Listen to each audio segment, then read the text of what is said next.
Welcome back to Final Fantasy XIV. Last time we buried Moonbreeder, and yeah, just as we well, brought her some flowers with either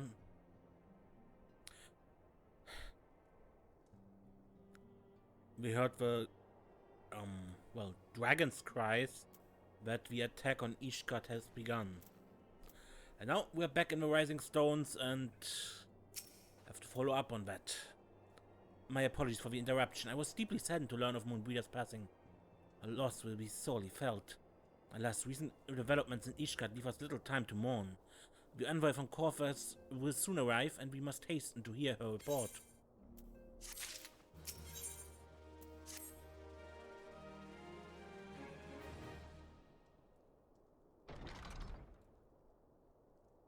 The envoy is here.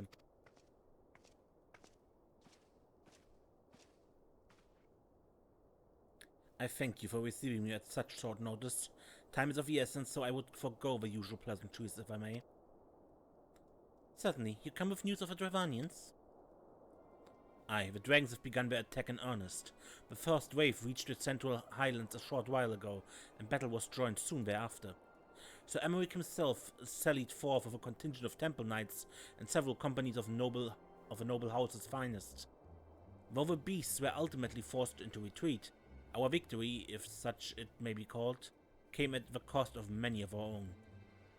Too many. We will not withstand a second wave should the Dravanians renew their assault. You paint a grim picture, my lady. It is reinforcements we seek, then? We do. Though it pricks our pride, it's plain we cannot protect Ishgard with our ranks thus thinned by the Horde.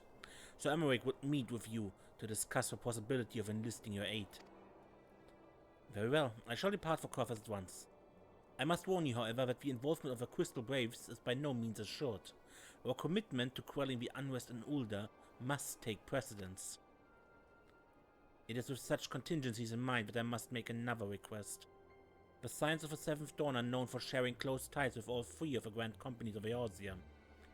Would you consent to plead our case to their leaders? Though I will gladly appeal to the Grand Companies on your behalf, I dare not promise a favorable reply. You need say no more. Considering our past dealings with the Eorzean Alliance, I can well imagine how our plea will be received. But the fate of Ishgard hangs in the balance. We must explore every avenue still open to us, no matter how unpromising. Very well. I shall send envoys to each of the allied nations and have them present your request directly to the heads of the Grand Companies. In the event that your plea does receive a favorable answer, know that any support is certain to be conditional. Demands will be made of Ishgard. That is only to be expected. Rest assured that I speak with Sir Emmerich's authority in this matter, and that our actions are fully sanctioned by the Holy See. Which brings me to my final request. A personal appeal to you, Warrior of Light. The Lord Commander much desires to speak with you, regardless of your fellow's involvement. You faced Midgard-Sorma and survived. Anything you can share of your experience may yield us an advantage over our foe. Thank you. You wear the mantle of hero well. It would seem the road leads us both to Camp Dragonhead. Seek me out when you arrive, Desiree.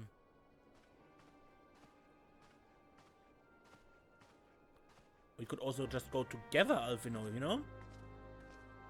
I mean, as you said, the same road, right?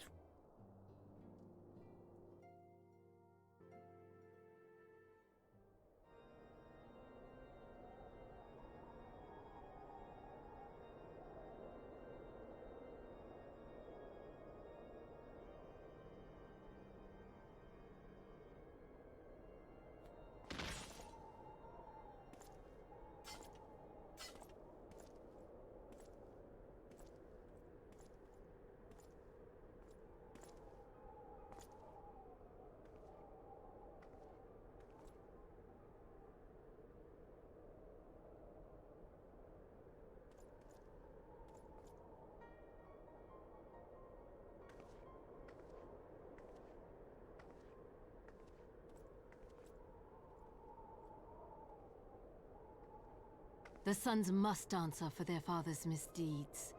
Only then will the cycle be broken.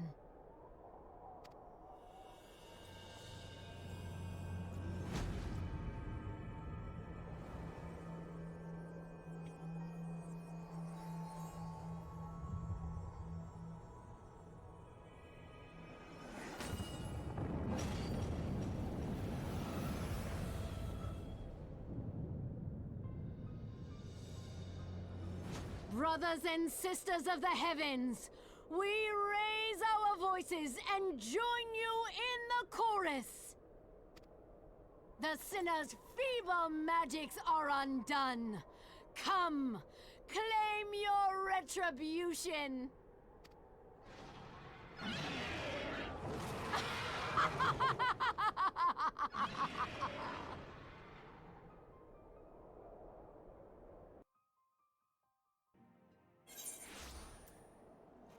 That can't be good.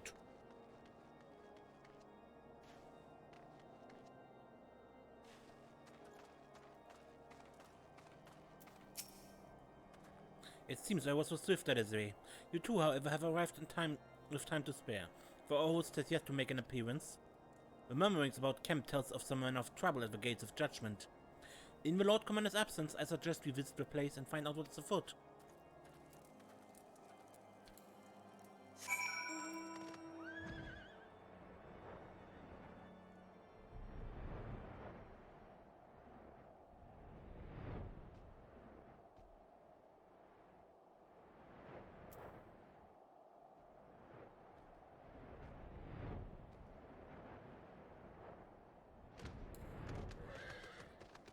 Bothered Bowman? The gates of judgment are much more than mere doors. They are the outermost layer of Ishgard's magical wards. If our first line of defense can be so easily shattered. When I laid eyes upon Lady Ishgard, I felt the marrow freeze within my bones. Mark the nervous glances our friends share. The dragons have attacked, yes, but something else has occurred. Something unexpected. Let's question the knights as we proceed.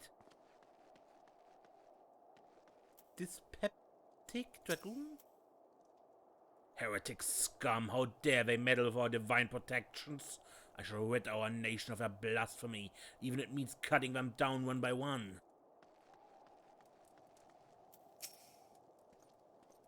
Oh, we need not fret overmuch. There are yet several layers of arcane protection that shield our city from invasion. Mother will be fine. So, seems the outermost layer was destroyed by Lady Ishgard.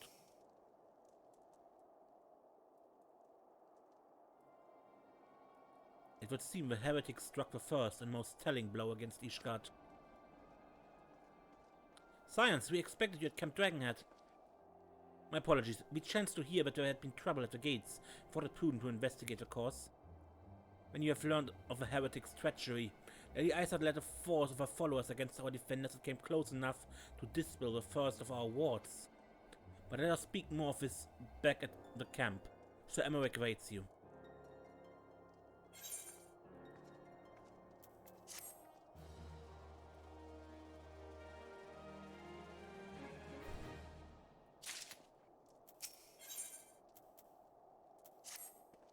Lady Ishgard has grown bold indeed if she would risk direct action against the city. Come, let us do as we were bid and return to Camp Dragonhead. Lord Oshrange will know where Sir Emmerich means to receive us.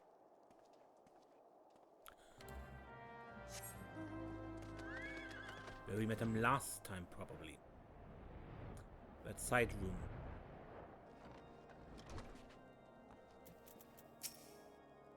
Tis reassuring indeed to behold the countenance of a friend when one's homeland teeters upon the very brink of disaster. For a single misstep could send us plunging into the abyss. Your heroic presence stokes the flames of courage within my heart. But you did not come to Dragonhead to listen to my prattling. The Lord Commander has arrived and will treat with you in the intercessory.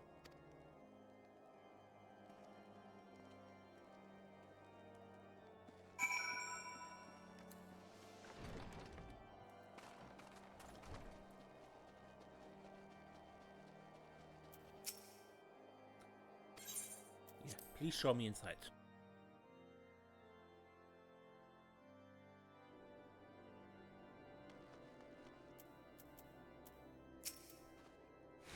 Ishgard's future hangs in the balance. If the city's salvation rests on our assistance, I cannot well withhold it.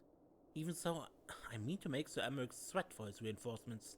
On this occasion, faint disinterest may serve a cause of Eorzean unity better than naked philanthropy. Come, let us find out what concession the Holy See is willing to make.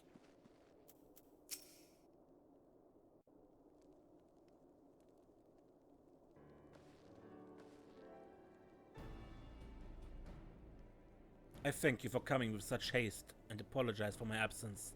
Suffice it to say, Lady Ishgard and her heretics have much to answer for. Yes, we are but recently returned from the gates of judgment ourselves. Given the circumstances, we quite understand if you prefer to postpone our appointed audience.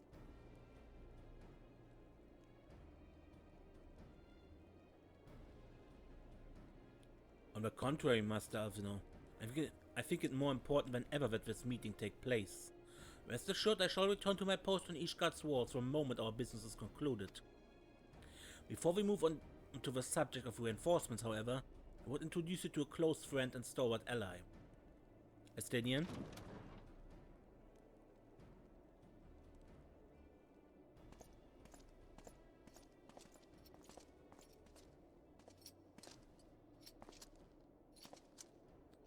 Hello, Estinian.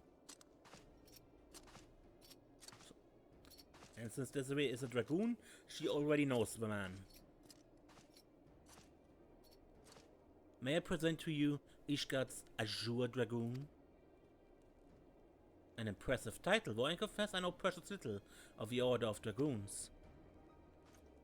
They are formidable warriors all, yet even among such masters of the lands, Estinian is without equal. He, out of all the warriors of Ishgard, was chosen to wield the power of dragons, and may thus contend with any Dravanian. You flatter me overmuch, Lord Commander.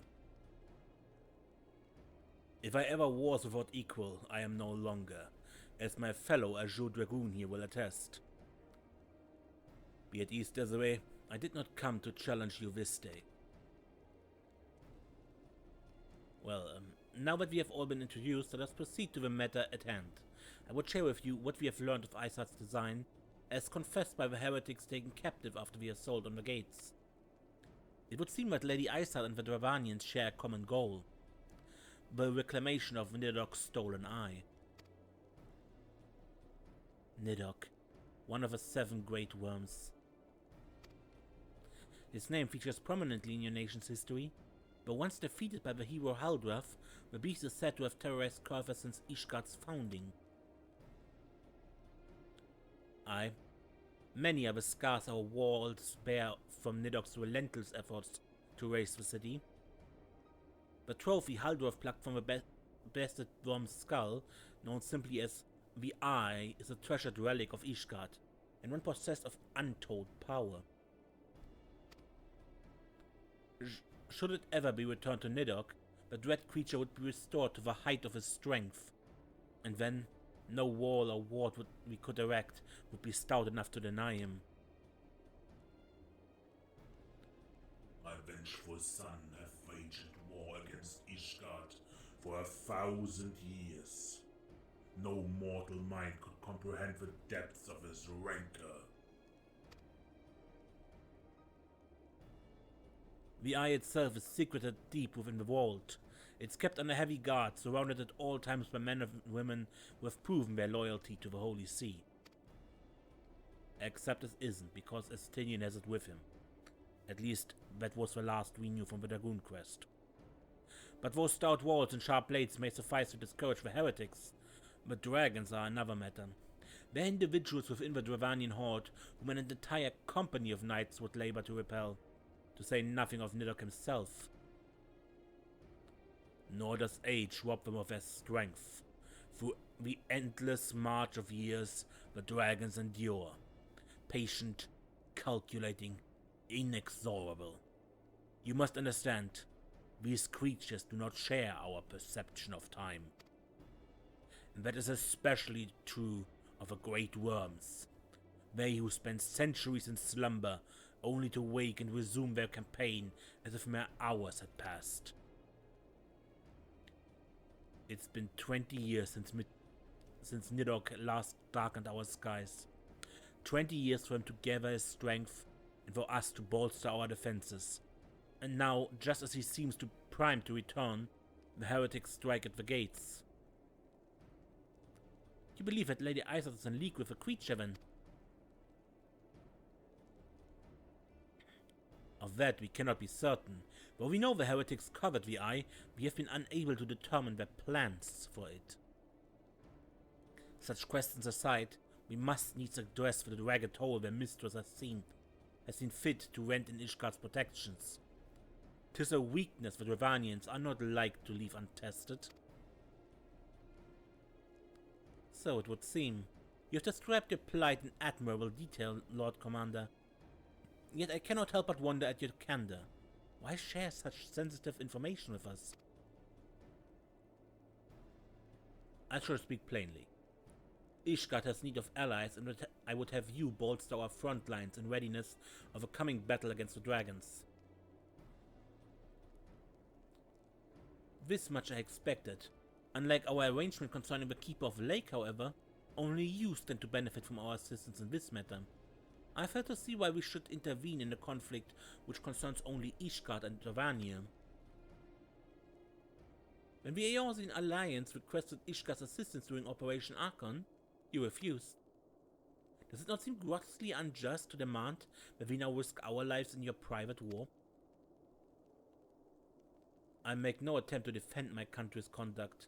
I only ask that you consider what would follow were Ishgard to fall. Having razed our city to the ground, the Horde would have little cause to linger, and most would return to their lairs in Ravania. Soon thereafter, the ruins of Corvus would be buried in snow, and the land would become the sole province of beasts and beastmen.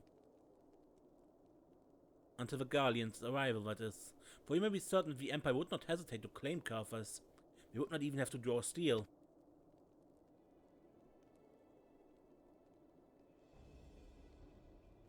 An Imperial province sharing a border with Mordona?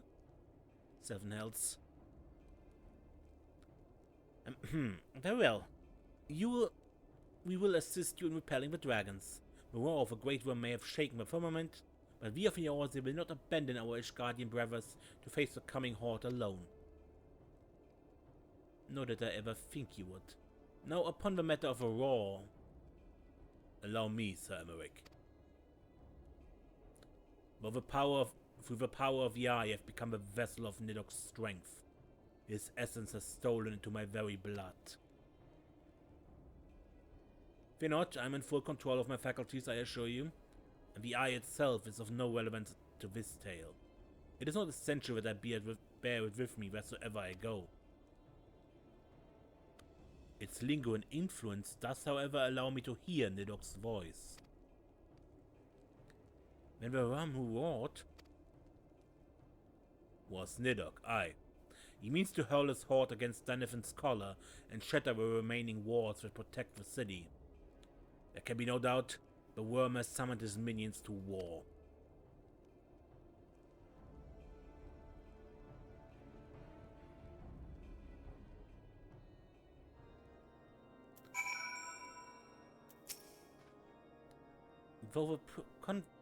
Though the circumstances are far from ideal, this desperate endeavor will at least provide us an opportunity to bring the sister states of Eorze together in common cause.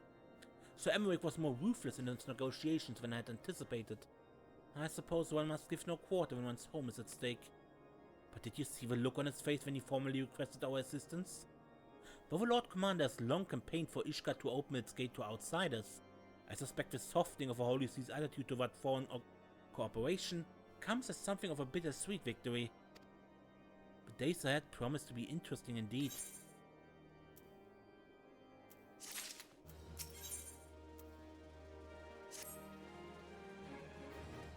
If we are to aid Ishgard in this war of theirs, preparations will have to be made, and soon.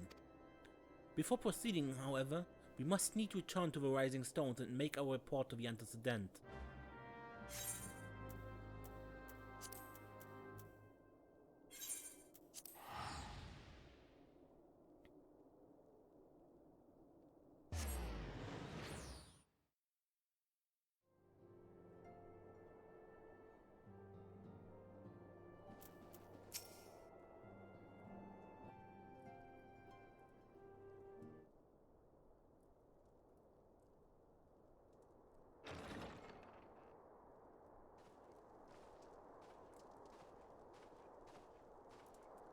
Alphino, it is good to see you.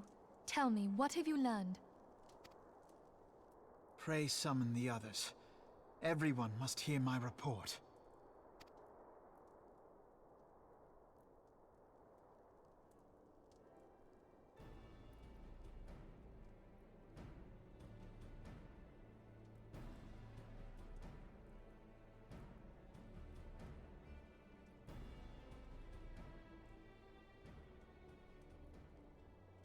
So this was all but a taste of what's to come.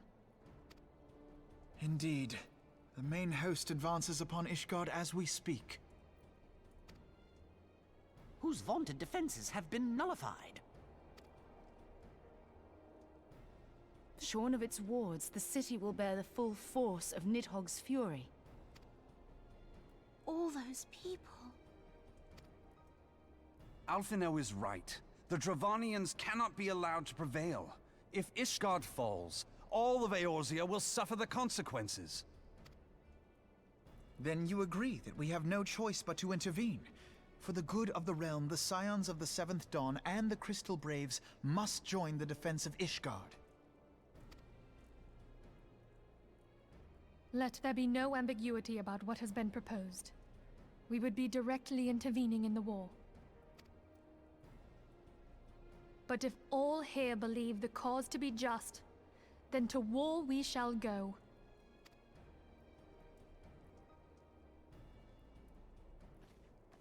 The path we now embark upon is perilous, but I pray you will walk with us to the end.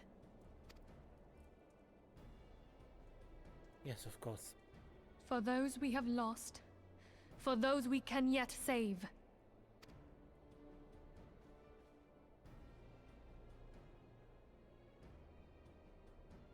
Then it is settled. I shall inform the Council of our intentions and request that they contribute their own forces to the defense of Ishgard.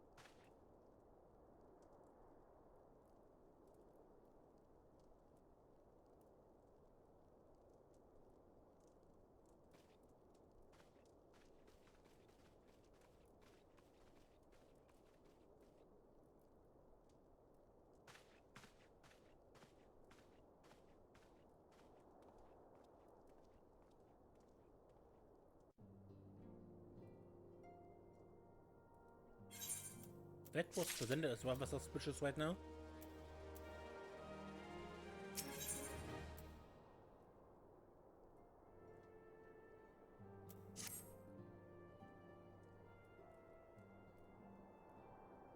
I've bid the Archon's travel to assigned nations. Should the members of the Alliance agree to pledge Grand Company soldiers to Ishgard's cause, our comrades will be on hand to act as intermediaries for the duration of the conflict. The small matter of persuading the Alliance leaders to grant such a support, I leave to Alphino. For you, my friend, a different task awaits. I would have you reach out to your fellow adventurers and gather what allies you may for the coming siege. I would also have you consider the matter of our own security. Revenant's Toll is but a short flight from the snowfields of Kurthus. It's not unimaginable that the fighting may spill across the border. Pray brief Slavpon of a brewing conflict and discuss potential contingencies. The frontier setters must be prepared for aught that might wing its way over our walls. I only hope that such preparations prove unnecessary. Before you leave, might I suggest that you have Tataru accompany you? She has a talent for administration and a firm grasp for practical challenges we may encounter. Okay, I entirely forgot how much it is still to do until we come to the actual siege.